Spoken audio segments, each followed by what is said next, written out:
Civil society of West Bengal की तरफ से ये प्रेस कॉन्फ्रेंस हो रही है, give no benefit to BJP, तो क्या आप लोग सिर्फ डिपेंडेबल है इसी प्रेस कॉन्फ्रेंस पे, या जो 29 तारीख को आने वाला इलेक्शन होगा तो उसमें तमाम एरिया में, तमाम बंगाल के रूरल एरिया में एंड अर्बन एरिया में जाएंगे इस बात को फैलाने के लिए, स्प्रेड आउट करने के लिए? हम लोग सिविल सोसाइटी एसआर को लेकर पिछले कई महीनों से ये काम कर रही है और लोगों में ये अवेयरनेस लाने की कोशिश करती रही है। तो अभी जाने का ये जो अभी मुकाबला है, सियासी पार्टियों का मुकाबला है, वो लोग अपना मुकाबला करते रहे।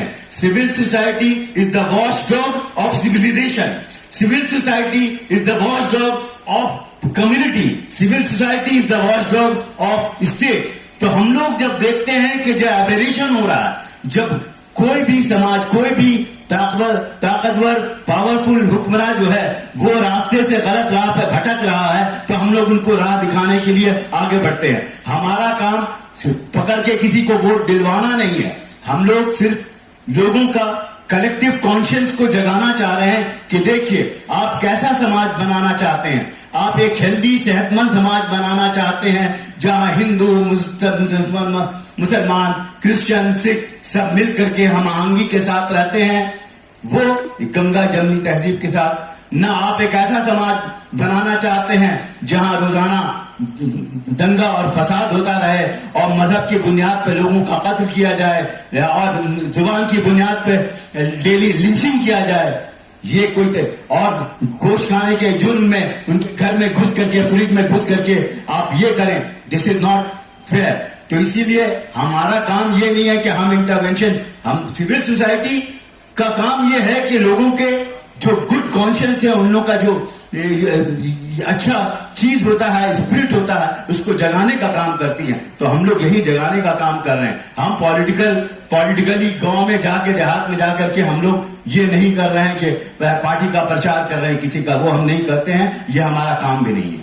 प्रेस कॉन्फ्रेंस करने का मकसद है बंगाल बचाना, बंगाल किसी ऐसी ताकत को नहीं लाना जो कि मजहबी मुनाफरत फैलाती हो, लोगों को तकसीम करती हो, ठीक है। तो आप प्रेस कॉन्फ्रेंस के अलावा आइंदा और कुछ क्यों नहीं करते? आपको तो जाना फर्ज है, क्योंकि बंगाल बचाने का मामला है, यहाँ की तहजीब और सकाफत को बचाने का मामला, तो ये तो लाजमी है कि इससे हटकर भी कुछ किया जाए। हम लोग कल्चरल एक्टिविटी बहुत कुछ हुआ है, 3 महीने से हमने बताया, हम लोग का कल्चरल एक्टिविटीज होता ही रहता है। ये भी है, ये तो हम लोग आपस में हम लोग मिलते रहते हैं, यही कम नहीं है, वो दीवार गिरती रहती है, ऐसी बात नहीं। প্রশ্ন করছিলেন না, আমরা সবাই মিলে একটি মঞ্চ বানিয়েছি, সংবিধান বাঁচাও বাংলা বাঁচাও মঞ্চ। সেই মঞ্চ থেকে আমরা গত 15-16 মার্চ থেকে শুরু করেছি ক্যাম্পেইন। দুবার আমাদের মঞ্চের গাড়ি আরএসএস এর কর্মীরা ভেঙে দিয়েছে। আমরা উর্দুতে 5000 লিফলেট করেছি, হিন্দি বাংলা মিলে 65,000 লিফলেট করেছি। ফলে আমরা আমাদের সাধ্য অনুযায়ী as a civil society member, as a civil society organization, we try our best to preach our voice. ये सिविल सोसाइटी के लोग हैं, सोशल एक्टिविस्ट हैं और हर लम्हा दुख मुसीबत, ये जब भी कोई प्रॉब्लम होता है बंगाल पे या जिला में या हिंदुस्तान पे, तो ये लोग खड़े रहते हैं। आइए हमारे दाएं हैं जनाब अजहर सलीम साहब, दूसरे हैं जनाब डॉक्टर सरफराज आदिल साहब जो एसआर फाउंडेशन के प्रेसिडेंट हैं, और तीसरे जो हैं वो मुहताज तारुफ नहीं है, छोटन दास साहब, और हमारे हरदिल अजीज हमारे और कलकत्ता के जो है एक काफी फाल शख्सियत जनाब मंजर जलील साहब, और मैं नाचीज अतहर फिरदौसी। आज का जो मकसद है वो मकसद ये है, मैं आपको छोटा सा एक लफ्ज बोलता हूँ कि वोट आप उसे मत दें जो आपको अच्छा लगता हो या आपका पसंदीदा हो, बल्कि वोट आप उसे दें जो बीजेपी के बढ़ते कदम को रोक सकती है। इसी पर इंशाअल्लाह पूरी बात होगी। और मैं गुजारिश करूंगा जनाब डॉक्टर सरफराज आदिल साहब से कि इस वक्त जो हालात में छोटी छोटी पार्टियां जो आज हमारे वोटों को तकसीम कर रही है, कैसे और किस तरह से इसका फायदा बीजेपी को मिलने वाला है, लिहाजा हम लोग यहाँ से एक आवाज बुलंद कर रहे हैं जिम्मेदारी है कि ये आवाज गली गली पूछे पूछे घरों घरों तक हमारी आवाज को पहुंचाए इंशाल्लाह। जनाब डॉक्टर सरफराज आदिल साहब। मैं बंगाल की जनता से, आवाम से, अपने भाइयों से, बहनों से ये गुजारिश करना चाहता हूँ कि जिस तरह से 2014 के बाद पूरे मुल्क में बीजेपी अपने पैर फैलाती रही है और एक के बाद एक स्टेट को कब्जे में लेती रही है और हर उस स्टेट में जहाँ इन्होंने अपना कब्जा जमाया है वहाँ तबाही मचा रखी है, बुलडोजर एक्शन किया है, घरों को तबाह किए हैं, गरीब और मजदूर का जीना हराम कर दिया है। वो इसी फिराक में है कि किस तरह से बंगाल में भी हमको अपना कदम जमाएं और यहाँ भी लोगों के चैन सुकून और सुख और शांति को बर्बाद करें। और ये इनका पूरे 2014 के बाद से लेकर अब तक जो एक्शन है उसमें 3 चीजें दिखाई देती हैं। एक ये कि ये लाइन में खड़ा कराते हैं हर मौके से लोगों को और इस देश की जनता लाइन में खड़े लग लग करके थक चुकी है। दूसरा, अगर आप अपने हक की बात करेंगे तो आप पर लाठी बरसाई जाएगी। कि हर स्टेट में हम देखते रहते हैं आमतौर से, कभी स्टूडेंट्स पर, कभी किसानों पर, कभी मजदूरों पर, कभी काम करने वाले तबके पर, कभी किसी पर, ये होता रहता है। तीसरा ये है कि ये मकानों को और झुग्गी झोपड़ी को हटाते हैं, मकानों को गिराते हैं और बड़े बड़े मार्केट को इन्होंने जमीन दोज कर दिया है। ऐसा नहीं है कि उन मकानों में और उन दुकानों में किसी एक खास मजहब के लोगों की दुकान और मकान होता है, ऐसा नहीं है। उसमें आम लोग होते हैं, वो गरीब लोग होते हैं, वो इस देश की गरीब जनता होती है जिसका ये कुछ भी नहीं सुनता है। तो हमारे यहाँ बंगाल में भी इस वक्त जो माहौल है वो अच्छा नहीं है। हम ये जानते हैं कि बंगाल के बुद्धिजीवी लोग, यहाँ की समझदार कौम बीजेपी को पसंद नहीं करती है और वो उसमें बहुत कम मंद बुद्धि लोग हैं, अंधभक्त हैं जो उसको वोट कर रहा है या सपोर्ट कर रहा है। मैक्सिमम लोग, यहाँ के मैक्सिमम जनता इस स्टेट की वो बीजेपी को पसंद नहीं करती है, मगर फिर भी एक छोटी सी गलती की वजह से बीजेपी को इसका फायदा पहुंच सकता है। हम आपको खबरदार करने के लिए आगे आए हैं। हम एक आम आदमी, आम सिटीजन हैं, हम सिविल सोसाइटी के लोग हैं। हमारा किसी पार्टी से, पॉलिटिकल पार्टी से कोई लेना देना नहीं है, लेकिन हाँ, हमारा कंसर्न ये स्टेट है, हमारा कंसर्न आम लोग है, हमारा कंसर्न यहाँ की सुख और शांति है, यहाँ का बेहतरीन पीसफुल गवर्नेंस है।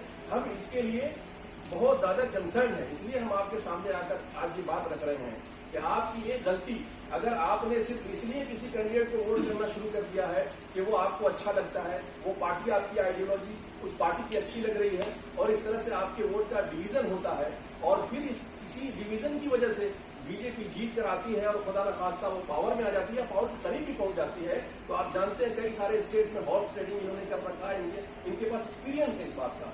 तो करीब पहुंच जाना भी खतरनाक होगा और हमारी एक छोटी सी गलती सिर्फ इसलिए कि किसी पार्टी के साथ हमारा अनबन है मगर वो विनिंग सिचुएशन में, फिर भी हम उसको वोट नहीं दे रहे हैं क्योंकि हमारा उसके साथ कुछ इख्तलाफ हुआ था, हमारा उसके साथ कोई झगड़ा हुआ था या उसने हमारा कोई नुकसान पहुंचा दिया था। तो ये इंडिविजुअल नुकसान को रिकाउंट करने का टाइम नहीं है, बल्कि ये टाइम है कि स्टेट को हम कैसे इन जालिमों से बचाएं और स्टेट को कैसे हम रोकें, इन जालिमों के बढ़ते हुए कदम को रोकें। इसलिए हमें आपसे ये गुजारिश करनी है कि नंबर 1, हम सब लोग 100% वोटिंग करें, 100% पोलिंग होना चाहिए। जैसा आपने देखा है जो फर्स्ट फेज में जो इलेक्शन हुआ है उसमें बहुत जबरदस्त पोलिंग हुई है और इस जबरदस्त पोलिंग होने की वजह सबसे बड़ी ये थी कि लोगों में इन्होंने जो खौफ पैदा किया SIR के जरिए से, जो डराया है, उस डर से लोग इस बात के लिए तैयार हुए कि हमको हर हाल में वोट देना पड़ेगा और इनको बाहर करना पड़ेगा पावर से। ये इस बात की निशानी है कि बीजेपी के खिलाफ ये पोलिंग हुई है। इतनी बढ़ चढ़ करके लोग, किसान, मजदूर दूसरे स्टेट से अपने खर्चे से आकर के ट्रेनों में भर भर करके और उन्होंने पोलिंग की है। अल्हम्दुलिल्लाह ये अच्छी खबर है। आपसे जो बचे हुए जो फेज है, फेज 2 29 तारीख में जो जिन लोगों को वोट देना है उनसे गुजारिश है कि नंबर 1, एकदम सुबह सुबह हाजिर हो जाना है। गर्मी का मौसम है, अपने घर की औरतों को जरूर ले जाइए और उसको लाइन में खड़े होकर के जल्दी से जल्दी अपनी वोटिंग करने की कोशिश करें। नंबर 2 ये कि आप जब घर से निकले तो गर्मी का मौसम है, छाता और पानी का बोतल लेकर निकले ताकि आप गर्मी से परेशान नहीं हो।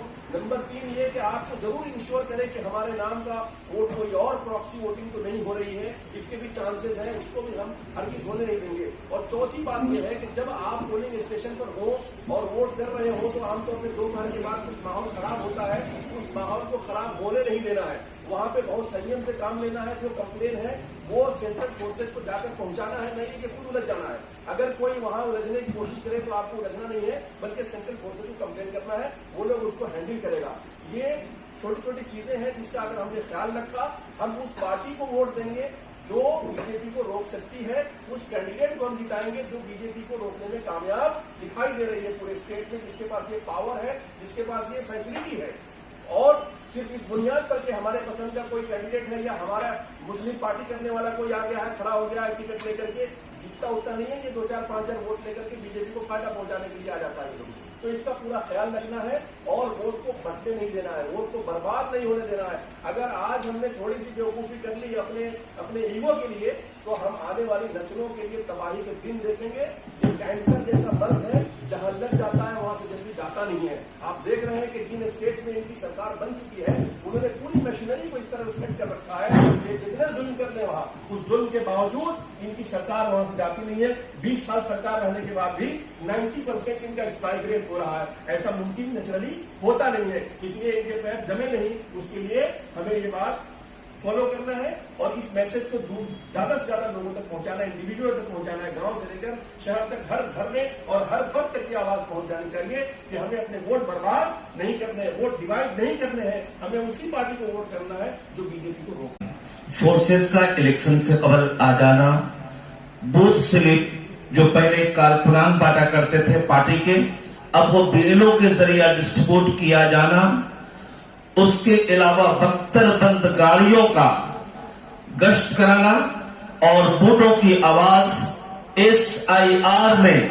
91 लाख लोगों के नाम को काट दिया जाना, उसके अलावा अंडर एजुकेशन में लोगों को परेशान और हैरेसमेंट करना, ये तमाम चीजें दर्शाता है कि यहाँ पे वोट नहीं बल्कि जंग का माहौल क्रिएट किया जा रहा है।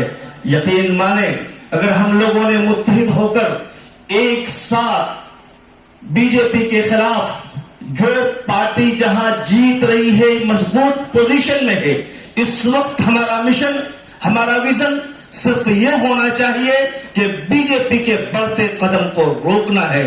अगर आपने नहीं रोका और बट गए, मुंतशिर हो गए, तो यकीन माने जो हालात यूपी और दिल्ली में दोहराए जा रहे हैं, बुलडोजर कल्चर और लोगों के मेहनत के पसीने की कमाए हुए घरों को मलबा के ढेर में तब्दील किया जा रहा है, मस्जिद के मेहराबों पे और मीनारों पे भगवा झंडे लहराए जा रहे हैं, जो बंगाल अमन और शांति का गहवारा है, जहां पे नजरुल इस्लाम और रविंद्रनाथ टैगोर के गीत गाए जाते हैं। अगर आपने अक्लमंदी का सबूत नहीं दिया, यकीन माने आपकी लम्हों की गलती सदियों इसके नतीजे भुगतने होंगे।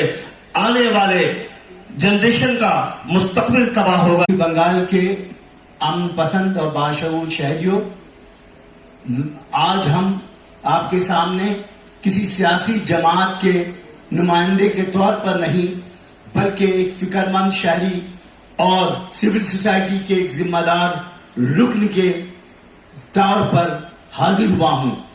आज जो कुछ हम देख रहे हैं वो महज एक इंतखाबी मुकाबला नहीं, बल्कि हमारी जमहूरियत, हमारी इज्तिमाई सोच और हमारी मुस्तकबिल का इम्तहान है। आज मगरबी बंगाल की जो तस्वीर हमारे सामने है वो निहायत तशवीशनाक है। तकरीबन 2.5 लाख मरकजी फोर्सेस की तैनाती और बख्तरबंद गाड़ियों की मौजूदगी ने हमारे पुरअमन सूबे को एक जंगी मैदान में तब्दील कर दिया है। जमहूरियत में इंतखाबात इस तरह नहीं कराए जाते हैं। ये माहौल आजाद और मुंसिफाना इंतखाबी अमल के शाया निशान नहीं है। मैं बंगाल के अवाम से चंद अहम अपीलें करना चाहता हूँ। सबसे पहले तमाम जमहूरियत पसंद शहरियों से गुजारिश है कि बीजेपी के हक में वोट न दे। ये कोई मामूली सियासी फैसला नहीं है, बल्कि हमारे रियासत के हम आहंगी और कसरत में वहदत के मिजाज के तहफ़्फ़ुज़ का सवाल है। दूसरे, मैं वोटरों से अपील करता हूं कि वो सोच समझकर और जिम्मेदारी के साथ वोट दें। अपने वोट को तकसीम न करें। अपने हलके में इस मजबूत तरीन उम्मीदवार या जमात की हिमायत करें जो बीजेपी को शिकस्त दे सकती है اور آپ بخوبی واقف ہیں کہ یہ کون سی جماعت ہے. منتشر ووٹ صرف تقسیم کی سیاست کرنے والوں کو فائدہ پہنچائیں گے. تیسری، براہ کرم ان اشتعال انگیز عناصر اور فساد بھڑکانے والوں کے بہکاوے میں نہ آئیں جو معاشرے کو بانٹنا چاہتے ہیں اور جن کا مقصد آپ کو اصل مسائل روزگار، تعلیم، صحت اور سماجی ہم آہنگی سے دور کرتا ہے. چوتھی بات جو میں کہنا چاہتا ہوں، ہمیں اجتماعی طور پر کوشش کرنی ہوگی کہ بی جے پی کو دوبارہ حاشیے پر دھکیل دے، وہاں جہاں وہ 2016 سے پہلے تھے، یعنی تیسرے یا چوتھے نمبر پر، اور ان کو یہ موقع فراہم نہ کریں کہ وہ پھر سے دوسرے نمبر پر آئیں. بنگال نے ہمیشہ نفرت کی اور تقسیم کی سیاست کو مسترد کیا ہے اور ہمیں اس روایت کو برقرار رکھنا ہے. بالخصوص پانچویں، تمام ووٹروں سے گزارش ہے کہ وہ صبح کے ابتدائی اوقات میں نکل کر ووٹ ڈالیں. زیادہ سے زیادہ بر وقت ووٹنگ ہی خوف و دباؤ کے ہتھکنڈوں کا بہترین جواب ہے. چھٹی بات، خود کو موقع پرست رہنماؤں یا جھوٹے وعدوں کے دھوکے میں نہ آنے دیں. اپنے ووٹ کو ضائع نہ کریں. ہر ووٹ جمہوریت کے تحفظ کے لیے قیمتی ہے. اسی کے ساتھ میں مرکزی حکومت کے آمرانہ اور فسطائی رجحانات کی سخت مذمت کرتا ہوں. انتخابی عمل کو متاثر کرنے کے لیے طریقوں پر سنگین سوالات کھڑے ہوتے ہیں. سر جیسے اقدامات کے نفاذ نے مبینہ طور پر 91 لاکھ سے زیادہ ووٹروں کو ووٹر لسٹ سے خارج کر دیا. مزید برآں تقریباً 27 لاکھ ووٹرز کو لاجیکل ڈسکرپنسی جیسے مشکوک جواز کے تحت حق رائے دہی سے محروم کر دیا گیا، ڈس انفرنچائز کر دیا گیا، ایکسکلوڈ کر دیا گیا. یہ بہت ہی جابرانہ، بہت ہی آمرانہ اور بہت ہی غیر منصفانہ اور غیر انسانی عمل تھا. اٹ واز انکانسٹیٹیوشنل، اٹ واز انلیگل اینڈ اٹ واز اینٹی ہیومن رائٹس. ہیومن رائٹس کا یہ نفی کرتا ہے. مجھے یہ محض انتظامی غلطیاں نہیں بلکہ نیت اور شفافیت، ٹرانسپیرنسی پر ان کا بڑا سوالیہ نشان ہے. ہم یہ بھی دیکھ رہے ہیں کہ مرکزی حکومت کس طرح سے آئی ٹی، ای ڈی، انفورسمنٹ ڈپارٹمنٹ، سی بی آئی، این آئی اور سی آئی ڈی جیسے اداروں کا استعمال کر کے خوف اور دباؤ کا ماحول پیدا کرنے کے لیے استعمال کر رہی ہے. یہ طرز عمل حکمرانی نہیں بلکہ جبر ہے. یہ جمہوریت نہیں بلکہ اس کی نفی ہے. دس از نتھنگ بٹ نیگیشن آف ڈیموکریسی اینڈ ہمارے جمہوری حقوق کی پامالی ہے. یہ ہمارے حقوق کی. دوستو، بنگال ہمیشہ سے مذہبی ہم آہنگی، رواداری اور فکری آزادی کا گہوارہ رہا ہے. یہ وہ دیش ہے جو رابندر نظر کا یہ رہا ہے، مسکن رہا ہے. اور انہوں نے رابندر ناتھ ٹیگور صرف نیشنلزم نہیں، وہ پین نیشنلزم کی بات کرتے ہیں، وہ انسانیت کی بات کرتے ہیں، وہ یونیورسل بردرہڈ کی بات کرتے ہیں. اور یہاں یہ جو حکومت ہے، یہ جو بی جے پی سرکار ہے، یہ دوسرے ریاست کی طرح ہم یہاں پر بھی کمیونلائز کرنا چاہتی ہے اس دھرتی کو اور خون کی ہولی کھیلنا چاہتی ہے. جس طرح بلڈوزر سے مکانات کو ڈھائے جا رہے ہیں اور مذہبی جذبات کو بھڑکائے جا رہے ہیں، وہ بنگال میں بھی یہی کرنا چاہتی ہے. اور ہم اس کی شروع سے مزاحمت کرتے آئے ہیں اور ابھی بھی مزاحمت کر رہے ہیں. ہم نشاط ثانیہ کے دور سے لے کے بنگال رینیساں کے دور سے لے کر آج تک ہماری شناخت جو ہے وہ تنوع میں ڈائیورسٹی اتحاد رہا، یونیورسٹی میں ڈائیورسٹی میں یونٹی رہا. آج اسی شناخت کو چیلنج کیا جا رہا ہے. یہ انتخاب محض حکومت بنانے کا معاملہ نہیں ہے بلکہ بنگال کی روح کو، بنگال کی اسپرٹ کو بچانے کا سوال ہے. بنگال جو تمام ملٹی کلچرل، ملٹی ریلیجس، ملٹی لنگول لوگوں کا گہوارہ رہا ہے. آئیے خوف سے اوپر اٹھیں، تقسیم سے اوپر اٹھیں और हम हिम्मत, शऊर और जिम्मेदारी के साथ वोट दें, जमहूरियत का दिफा करें, बंगाल का दिफा करें। मोदी ने जो एक लफ्ज कहा है, या अमित शाह ने 2021 में उन्होंने कहा था ओ दीदी, लेकिन 2026 में उनके तेवर बदल गए, ए दीदी। और ये सिर्फ ममता को कहना नहीं है, बल्कि बंगाल के हर शख्स अपने दिल पे ले और ये सोचे कि हमारी रिस्पेक्टेड मोहतरमा ममता बनर्जी को ऐसा बात करके हमारे दिलों को छलने किया है, बंगाल के लोगों के दिलों को तोड़ा है। लिहाजा हम आप तमाम मिलकर इसका जवाब देना है और इंशाअल्लाह भरपूर जवाब देना है। मुत्तहिद होकर एक साथ बीजेपी को रोकने के लिए जो सबसे बड़ी पार्टी है इस बंगाल में, उसको सपोर्ट करें। उसके बाद मैं बिला ताखीर आपको एक बात और बता दें, आपको मालूम होना चाहिए कि बंगाल में ऐसे लोग बंगाल में हुकूमत करने के ख्वाब देख रहे हैं, न बंगाल का कल्चर का इल्म है, न बंगाल की संस्कृति जानते हैं और न ही बंगाल का इतिहास जानते हैं। अभी हालिया दिनों में आपने देखा होगा कि हमारे प्रधानमंत्री साहब एक जगह कहते हैं कि तुम मुझे खून दो मैं तुम्हें आजादी दूंगा। योगी जी ने, अच्छा, तुम मुझे खून दो मैं तुम्हें आजादी दूंगा।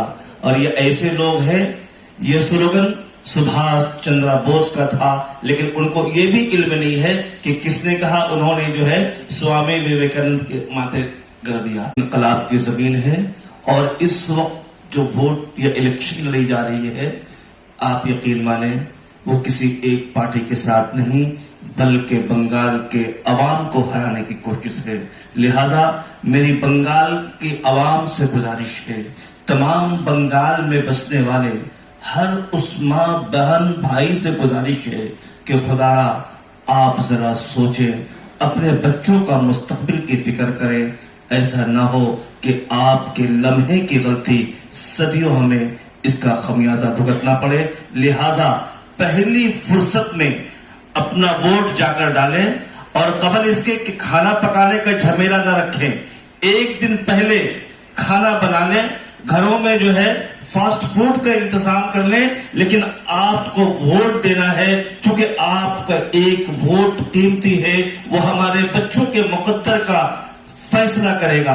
आप खाना पहले बना लें, पहली फुर्सत में वोट दे, चाहे वो लहलहाती धूप हो, गर्मी की शिद्दत बर्दाश्त करे, लेकिन बंगाल की फजा को खराब न होने दे। इसलिए हर शख्स उस दिन अपने काम को छोड़कर पहली फुर्सत में जाकर वोट दे। और मैं इलेक्शन कमिश्नर से ये गुजारिश करूंगा कि हमारे जो लोग बूढ़े हैं, ज़ईफ हैं, बीमार हैं, उनके लिए कम से कम कुछ न कुछ व्हीकल्स का या किसी सवारी का इंतजाम जरूर करनी चाहिए थी। बांग्ला माने जो बंगाल का जो पहचान है, बांग्ला माने रसगोल्ला, बांग्ला माने मिष्टी दुई, बांग्ला माने माछ भात, बांग्ला माने बांगालियाना कल्चर, बांग्ला माने उग्र मेजाज नय, माने उग्र जो वो होता है मिजाज, वो बांग्ला में सॉफ्ट मिजाज होता है, हाँ, एग्रेसिव नहीं होता। बंगाली जो जुबान है बहुत मीठा जुबान है, माने मिष्टी। अगर पूरे हिंदुस्तान में आप अगर देखें, बांग्ला माने खूब मिष्टी लैंग्वेज। तो बांगलार परिचय मिष्टी থেকে হয় और মিষ্টি থেকে শুরু আর মিষ্টি থেকে শেষ। তো এটা হলো বাংলার পরিচয়। তো বাংলা কোনোদিন কমিউনাল রাজনীতি বা এখানে কমিউনালিজম যে আছে খুব বেশি মানে বড় মানে গ্রোথ হয়নি, ঠিক আছে। তো কমিউনালিজম যখন এইখানে গ্রোথ হয়নি কোনোদিনই, তার মানে বাংলার মানুষেরা এটাকে কোনোদিন সাপোর্ট করে না। তা আমি একটি ছোট্ট উদাহরণ দিয়ে আমি নিজের বক্তব্য শুরু করব, মানে রাখবো আরো আমার বক্তব্য। কারণ ডাক্তার সাহেব বলেছেন আমরা বিজেপিকে কেন চাইছি না, এটাকে আপনাদের সামনে আমরা অবশ্যই বলবো আমরা বিজেপিকে কেন বাংলার মধ্যে চাইছি না। কিছুদিন আগে আমাদের আরজি কর হাসপাতালে একটা ঘটনা ঘটেছিল, সে আপনারা সবাই জানেন সেই ঘটনার ফলে যে মেয়েটির সাথে এই রকম কুকর্ম করা হয়েছিল, সেই মেয়েটির মাকে অভয়া, মানে নেম চেঞ্জ, অভয়ার মাকে টিকিট দিয়েছে বিজেপি। কিন্তু রাস্তা দাঁড়িয়েছিল কারা আপনারা জানেন তো? রাস্তা দাঁড়িয়েছিল ওই গান বাজনা করনেওয়ালা, ডাফলি বাজানেওয়ালা, আর রাত দখল করনেওয়ালা, রাস্তা দখল করনেওয়ালা, যারা লেফটিস্ট মাইন্ডেড, যারা আমাদের ছাত্র সংগঠন, প্রাক্তনী ক্যালকাটা ইউনিভার্সিটি, যাদবপুর ইউনিভার্সিটি, আর এই ধরনের ট্যাগ লাগিয়ে যারা সারাক্ষণ গান বাজনা করতে থাকে, রাত দখল করতে থাকে, তারা সেইখানে সময় দিয়েছিলেন। কিন্তু অভয়ের মা সিপিএম পার্টি থেকে টিকিট নেননি, বিজেপির থেকে টিকিট নিয়েছেন। টিকিট নেবার পরে উনি একটা কমেন্ট করেছেন আমাদের মাননীয় মুখ্যমন্ত্রীর, মানে খুবই আমি ঘৃণার চোখে এই কমেন্টটা দেখি। উনি বললেন একটা সিটিং চিফ মিনিস্টারের জন্য যে আমি তার চুলের মুঠি ধরে নর্দমায় ফেলে মারব। আপনারা বলুন, এই ধরনের কমেন্ট কি ঠিক? বাংলা এই ধরনের কমেন্ট কোনোদিন সহ্য করবে না। বাংলার মহিলারা, বাংলার মা বোনেরা, বাংলার লোকেরা একটি সিটিং চিফ, সে যেই দলের হোক না কেন, আপনাদের আগেই বলে দিয়েছেন আমরা কোনো দলের ঝান্ডা হাতে তুলে ঘুরে বেড়াই না। আমরা সিভিল সোসাইটির লোক, আমরা নিঃস্বার্থে মানুষের জন্য কাজ করি। আপনারা জানেন ছোটনদাকে, আপনারা জানেন মানজার জাবিন সাহেবকে, ডাক্তার সাহেবকে, সারাক্ষণ খেদমতে খালক যাকে বলে মানুষের জন্য কাজ করে বেড়ান। কিন্তু বাংলার মধ্যে এই ধরনের কথাবার্তা, অশোভনীয় কথাবার্তা কোনোদিন বাংলার মানুষ সহ্য করবে না। হঠাৎ করে একটি পার্টিকে টিকিট দিল, তারপরে এই ধরনের কমেন্ট। আমরা এই কারণেই বিজেপিকে অপোজ করছি। আমরা আরেকটি গল্প, মানে আরেকটি কথা আমি বলতে চাই আপনাদের। আমার একজন খুবই কাছের লোক, সে সৌদি আরবে কাজ করে। সৌদি আরবে আপনারা জানেন যে বাংলার অনেক মানুষ কাজ করে, ছেলেরা কাজ করে, সোনার হীরের কারিগর যারা, তারা কাজ করে। সে আমার যে পরিচিত একজন ভদ্রলোক, তিনি শুধু ভোট দেওয়ার জন্য সৌদি আরব থেকে 90,000 টাকার টিকিট কাটিয়ে ওয়ান ওয়ে ফেয়ার এইখানে বাংলায় এসেছে শুধু ভোট দেওয়ার জন্য। তো তাহলে আপনারা চিন্তা করুন, এই এসআইআর এর মাধ্যমে কত মানুষের মধ্যে ভয় ঢোকানো হয়েছে, কত মানুষের যে নাম, এই যে টেকনিক্যাল জিনিসগুলো আপনার সামনে ছোটনদা রাখবেন, যে কত লোকের নাম বাদ দিয়ে এই বাংলাকে জয় করার চেষ্টা করা হয়েছে, বাংলা দখল করার চেষ্টা করা হচ্ছে। যে আপনারা জানেন যে 3 থেকে 4 লক্ষ আধা সেনাবাহিনী এইখানে আনা হয়েছে। এটা কি কাশ্মীর? এটা কি মণিপুর? এটা কি নর্থ ইস্টার্ন স্টেট যেখানে ইনসার্জেন্সি চলছে?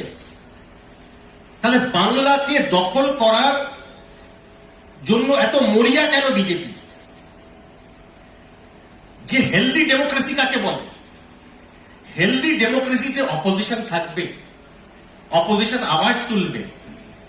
বিজেপি শুধু ওয়ান পার্টি সিস্টেম এই ভারতবর্ষে করতে চাইছে। তাহলে ডেমোক্রেসি থাকলো কোথায়? একটা ছোট্ট স্টেট, ওদের দখলে কতগুলো স্টেট ভারতের। এই বাংলাকে দখল করার জন্য এত উঠো পড়ে লাগার কি দরকার বিজেপিকে? যে 5টা-6টা স্টেটের চিফ মিনিস্টারকে এখানে আনা হয়েছে। প্রাইম মিনিস্টার যিনি 3 বছর থেকে মণিপুর যাননি, এখনো মণিপুর চলছে, কিন্তু বাংলায় ঘন ঘন উনি আসছেন। হোম মিনিস্টার, যার মণিপুরের যে দাঙ্গা এখন লাগানো হয়েছে, আবার যে মণিপুর যে ভায়োলেন্স হিট, আবার ওইখানে আবার মণিপুর গরম হয়ে গেছে, আবার মণিপুরে রোজ এজিটেশন হচ্ছে। হোম মিনিস্টারের তো ওইখানে থাকার কথা, কিন্তু হোম মিনিস্টার বললেন যে আমি 15 দিন ধরে এইখানে থাকবো। কি করবেন? উনি ইলেকশনের কাজ করবেন। তার মানে হোম মিনিস্টার দেশের হোম মিনিস্টার না, হোম মিনিস্টার হচ্ছে বিজেপির হোম মিনিস্টার, মানে বিজেপির ইলেকশন মিনিস্টার। এই ধরনের আমাদের যারা বিজেপি লোকেরা বা বিজেপির যারা করেন তারা যেভাবে বাংলা দখল করার জন্য এই যে নেমে পড়েছেন, আমরা বাংলার মানুষ যারা শান্ত পরিবেশে থাকতে চাই, অভ্যস্ত, তারা কোনোদিন এই ধরনের উগ্র স্বভাবের লোকদের এখানে ঠাঁই হতে দেবে না। গুজরাটের থেকে বাংলাকে মানে চালানো যাবে না বা চালানো দিতে দেব না। আমরা দিল্লি থেকে বাংলাকে চালাতে দেব না। আমরা আমাদের স্টেটস, আমাদের একটা ফেডারেলিজম আছে, আমাদের ফেডারেল স্ট্রাকচার তৈরি করা হয়েছে, প্রত্যেকটা স্টেটের কাছে একটা আলাদা পাওয়ার আছে। আপনি স্টেটকে পাওয়ারলেস করে দিতে চাইছেন, স্টেটকে পঙ্গু করে দিতে চাইছেন। এই জন্য আমরা বিজেপিকে ভোট দিতে দেব না। ইউপিতে ক্রাইমের যে পার্সেন্টেজ আছে, রাজস্থানে ক্রাইমের যে পার্সেন্টেজ আছে, মহারাষ্ট্রে, মধ্যপ্রদেশে যে পার্সেন্টেজ আছে ক্রাইম এগেনস্ট উইমেন, এরা মহিলা সশক্তিকরণের কথা বলে, মহিলা সশক্তিকরণ, ওমেন এম্পাওয়ারমেন্ট। এরা ওমেন এম্পাওয়ারমেন্টের, তারা নিজেদের স্টেটে দেখেছে কি তাদের স্টেটের কি অবস্থা। তারা বাংলায় এসে জ্ঞান দিচ্ছে যে বাংলায় মহিলাদের সুরক্ষা চাইছেন। আরে বাবা, নিজের স্টেটে আগে মহিলাদের সুরক্ষা দিন। আপনাদের হাতরাস মনে আছে তো, আপনাদের উন্নাও মনে আছে তো, আপনাদের কাঠুয়া মনে আছে। আপনারা প্রাজ্জ্বল রেওয়ান্নাকে চেনেন যে 500 থেকে 1000 মহিলাদের সাথে দুষ্কর্ম করে, ডাক্তার সাহেব ইনফরমেশন 3000 বলছেন, তাদের ভিডিও তৈরি করেছে প্রাজ্জ্বল রেওয়ান্না। আমাদের প্রাইম মিনিস্টার তার সাথে ছবি তুলছেন। আমরা এই জন্য বিজেপিকে এই স্টেটে আসতে দেব না। আর এই কারণে আমরা বাংলার মানুষদের আপিল করছি এই মঞ্চ থেকে, একটা বাংলার নাগরিক হয়ে, এখানে Urdu speaking civil society member আছেন, এখানে বাংলা স্পিকিং আছেন, আমরা সবাই কলকাতায় থেকে আমরা সারা বাংলার মানুষকে আপিল করছি, আপনারা কোনোদিন এই ফ্যাসিস্ট পার্টিকে, এই অটোক্র্যাটিক রুলারকে কোনোদিন বাংলার মধ্যে ঢুকতে দেবেন না। বাংলা দখল করলেই এরা বাংলার মধ্যে বুলডোজার চালাবে, এরা বাংলার মধ্যে প্রেজুডিস করবে, এরা বাংলার কোর্ট আর ন্যায় বিচার ব্যবস্থাকে ধ্বংস করে দেবে, এরা বাংলার মধ্যে মানুষের মধ্যে বিভেদ সৃষ্টি করে দেবে, এরা বাঙালিয়ানাকে নষ্ট করে দেবে। কিছুদিন আগে পর্যন্ত আপনারা জানেন আউট অফ টার্ন এই জ্ঞানেশ কুমারকে ওই পদে বসানো হয়েছে। গুজরাট ক্যাডারের যে লোক, হ্যাঁ, তাকে কত কি লুক্রেটিভ তার বাচ্চাদেরকে, তার পরিবারের লোকজনকে দেওয়া হয়েছে পোস্ট, আপনারা সবাই জানেন মিডিয়ার মাধ্যমে। আমরা আপনাদের মাধ্যমে, যে কজন মিডিয়া আপনারা বসে আছেন, আমরা আপনাদের মাধ্যমে বলতে চাই সারা বাংলার মানুষকে, আপনারা বিজেপির মতো ক্যান্সারকে, আমাদের বাংলাকে নষ্ট করতে দেবেন না। এই ভুল কোনোদিন করবেন না। যদি একবার এইখানে চলে আসে, একবার এরা নাম নেয়, একবার মौका दीजिए, বলেছিলেন না, मुझे मौका दीजिए नहीं तो बीच चौराहे पर फांसी लगा दीजिएगा। কি হলো? নোটবন্দি সাকসেস হলো? কালা ধন এলো? আরো কত ওয়াদা করেছিলেন, 2 কোটি চাকরি দেবেন, হলো? এরা কোনোদিন নিজের প্রমিসকে ফুলফিল করার জন্য কোনো জায়গায় আসবে না। এইখানে এসেও 3000 টাকার ব্যাপারে বলছেন। এইখানে মানুষ, আরে ঠিক আছে, টিএমসি তোলাবাজদের দল, ঠিক আছে, আমার কোনো অসুবিধা নেই টিএমসি কে তোলাবাজদের দল বলতে, কিন্তু আমরা ফ্যাসিস্ট দলকে আসতে দেব।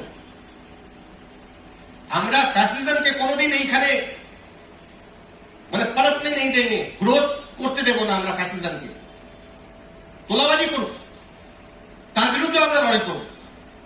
আমরা যে তোলাবাজদের ছেড়ে দেবো বা কথা বলবো না তাদের বিরুদ্ধে কথা বলবো, কিন্তু যখনই আমরা দুটো ফ্যাসিজম আর তোলাবাজকে দেখবো, আমরা ফ্যাসিজমকে কোনো দিন বাংলার বুকে আসতে দেব না। কারণ ফ্যাসিজম আসলেই আপনি আমি এইখানে বসতে পারবো না, আমি আমার ডেমোক্রেটিক রাইটটা কাজে লাগাতে পারবো না। কোর্ট কে ভয় দেখানো হবে, জাজেসকে ভয় দেখানো হবে, জাজেসকে এক্সপ্লয়েট করা হবে, জাজেসকে ব্ল্যাকমেল করা হবে, যেটা হয়ে এসছে এতদিন থেকে। আপনাদের মাধ্যমে আমি সারা বাংলার মানুষজনদেরকে আপিল করছি, এই বিজেপির মতো ক্যান্সারকে বাংলার বুকে কোনোদিন ঢুকতে দেবেন না। কারণ যদি এই ক্যান্সার একবার চলে আসে, তাহলে বাংলাকে আর বাংলার মানুষদের এরা ধ্বংস করে দেবে। Thank you. স্পষ্ট করে যে বিষয়টা বলতে চাইছি সেটা হচ্ছে যে এটা যদি নির্বাচন হতো, ভোট হতো, তাহলে আমাদের সিভিল সোসাইটির মানুষদের নামতে হতো না। এর আগে অনেক নির্বাচন হয়েছে, আমাদের নামতে হয়নি। আসলে এটা একটা যুদ্ধ, এবং যুদ্ধ ঘোষণা করা হয়েছে ভারতবর্ষের সংবিধান, ভারতবর্ষের ধর্মনিরপেক্ষতা, ধর্মনিরপেক্ষ যে কাঠামো, যুক্তরাষ্ট্রীয় কাঠামো, এবং অন্তিমে ভারতবর্ষের সংবিধানের উপর আক্রমণ, সেটা নিষ্পত্তি করার জন্য এই নিষ্পত্তিমূলক যুদ্ধ হয়। বাংলা দখল করতে চাইছেন মানে যে আজকে আপনি দেখুন যুদ্ধ ছাড়া কি বলবেন বলুন। 50টা ট্যাঙ্ক কিসের, এই সাজোয়া গাড়ি আপনারা দেখেছেন তো, সাজোয়া গাড়ি বাংলায় কি প্রতিদিন, হ্যাঁ, 50টা সাজোয়া গাড়ি কাশ্মীর থেকে, যে সাজোয়া গাড়ি আপনার বিদেশের সঙ্গে, যাদের কোট আনকোট শত্রু দেশ বলে, তার সঙ্গে যুদ্ধের সময় ব্যবহার করা হয়। আপনারা দেখেছেন ওই ইরানে আর ইসরায়েলের যুদ্ধে এবং গাজার যুদ্ধে দেখবেন সমস্ত ব্যবহার করছে। তো পশ্চিম বাংলার মানুষকে কি দৃষ্টিতে দেখে কেন্দ্রীয় সরকার, এটা বুঝে নেওয়ার জন্য আপনার মিলিয়ে নিন। ভারতবর্ষে এই পর্যায়ের 5টা রাজ্যে নির্বাচন হয়েছে, 3টে হয়ে গেছে, তামিলনাড়ু এবং পশ্চিমবাংলা বাকি আছে। নির্বাচন কমিশন 513 জন অফিসারকে চেঞ্জ করেছে, যে তারা নাকি বিভিন্ন দলের হয়ে কাজ করছে, যথোচিত ভূমিকা পালন করছে না। 513 জন অফিসারকে বদলি করেছেন, তার মধ্যে পশ্চিমবাংলায় 483 জন, বাকিটা 4টে রাজ্যে 26 জন, আর পশ্চিমবাংলায় হচ্ছেন 483 জন। 2.5 লক্ষ প্যারামিলিটারি ফোর্স, আধা সামরিক বাহিনী। আসামে নির্বাচন হয়েছে, অন্যান্য রাজ্যে নির্বাচন হয়েছে, গুজরাটে নির্বাচন হয়েছিল এর আগে, হরিয়ানায় নির্বাচন হয়েছে, দিল্লিতে নির্বাচন হয়েছে। কোথাও দেখেছেন যে 2.5 লক্ষ প্যারামিলিটারি ফোর্স কোথায় ব্যবহার করা হয়? যেখানে প্রতিদিন হাজার হাজার মানুষ মারা যাচ্ছে, রক্তপাত হচ্ছে, আইনের শাসন নেই, সেই সব জায়গায় ল অ্যান্ড অর্ডার সিচুয়েশনকে ঠিকঠাক করার জন্য আনা হয়। এখানে 2.5 লক্ষ মিলিটারি প্যারামিলিটারি ফোর্স ব্যবহার করা হচ্ছে। ফলে আমি বলবো এটা বিজেপি তৃণমূলের নির্বাচনী যুদ্ধ নয়, এটা হচ্ছে ভারতবর্ষ বাঁচানো, গণতন্ত্র বাঁচানো। সেই কারণেই আমাদের মতো এই অধম মানুষদের, যাদের লোকে চেনে না জানে না, হ্যাঁ, সেই সিভিল সোসাইটির মানুষদের আজ প্রায় 1.5 মাস ধরে রাস্তায় আমরা এই প্রবল রোদে প্রতিদিন আমাদের রাস্তায় ঘুরতে হচ্ছে। কারণ হচ্ছে যে গণতন্ত্রটাকে বাঁচাতে হবে, ধর্মনিরপেক্ষতাকে বাঁচাতে হবে। আর আপনি দেখবেন যে এই নির্বাচন কমিশন কিভাবে সংবিধান লঙ্ঘন করছে। আমি আপনাদের একটা জায়গা, খালি সংবিধানের একটা জায়গা আপনাদের পড়ে শোনাই।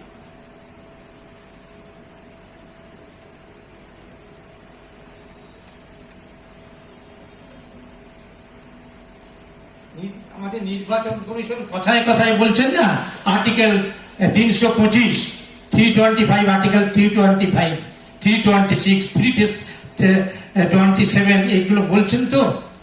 দেখুন কিভাবে নির্বাচন কমিশন এবং সমগ্র কেন্দ্রীয় সরকার কিভাবে ভারতবর্ষের সংবিধানকে লঙ্ঘন করছে। লাইনটা হচ্ছে, no person to be ineligible for inclusion in or to claim to be included in a special electoral roll on grounds of religion. কোন মানুষকে তার ধর্মের কারণে, তার জাতের কারণে, তার সেক্সের কারণে, লিঙ্গের কারণে নাম তোলা থেকে বাদ দেয়া যাবে না। আর্টিকেল সংবিধানের 325 নম্বর অনুচ্ছেদে পরিষ্কার বলা আছে।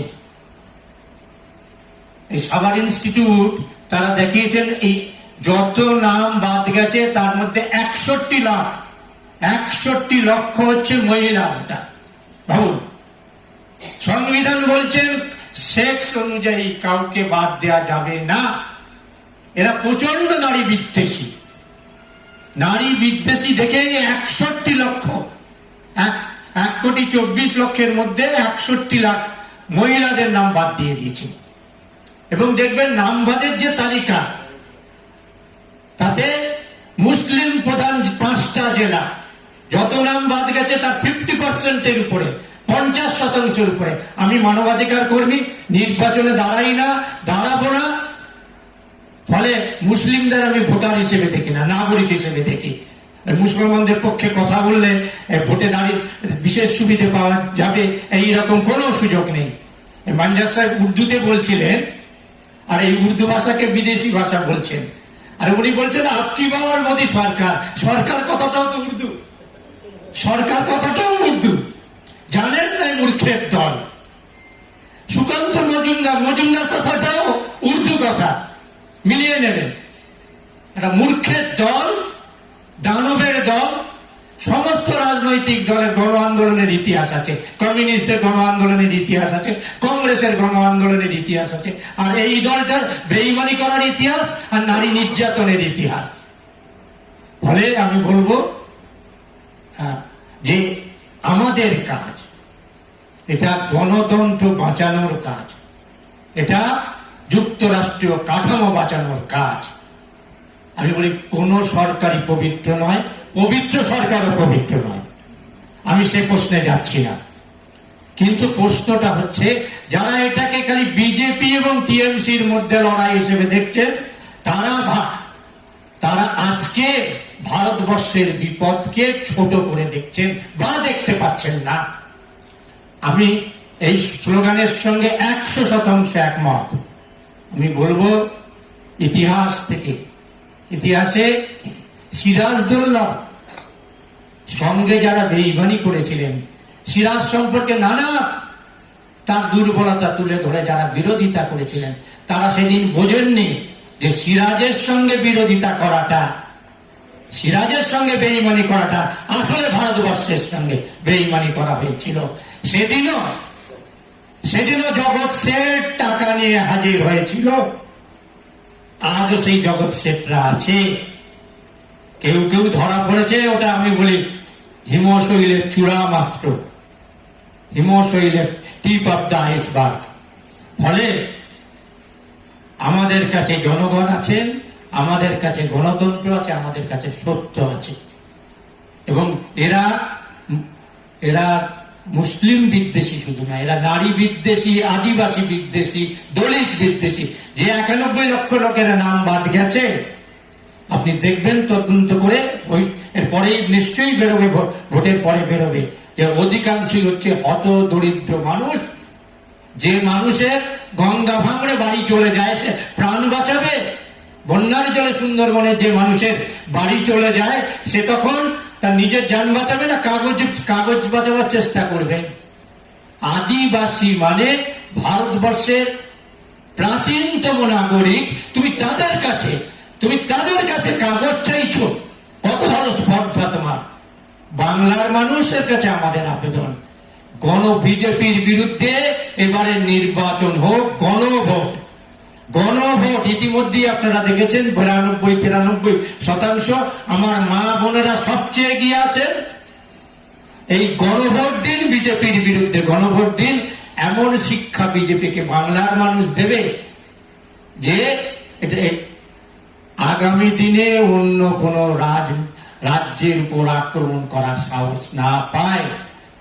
বাংলা দিয়ে ভারতবর্ষের স্বাধীনতা আন্দোলন শুরু হয়েছিল 1857 সালে, যেটাকে ইংরেজরা সিপাহী বিদ্রোহ বলতো। আসলে ওটা ভারতবর্ষের প্রথম স্বাধীনতার সংগ্রাম। আমাদের মঙ্গল পাণ্ডে ব্যারাকপুর থেকে শুরু করেছিল। বিজেপি মুক্ত ভারতবর্ষ, আরএসএস মুক্ত ভারতবর্ষ গড়ার শুরু পশ্চিমবাংলা। আমার বিশ্বাস, আমাদের বিশ্বাস, গণতন্ত্র জিতবেই, ফ্যাসিস্ট আরএসএস সংঘ পরিবার পরাজিত হবে। ধন্যবাদ।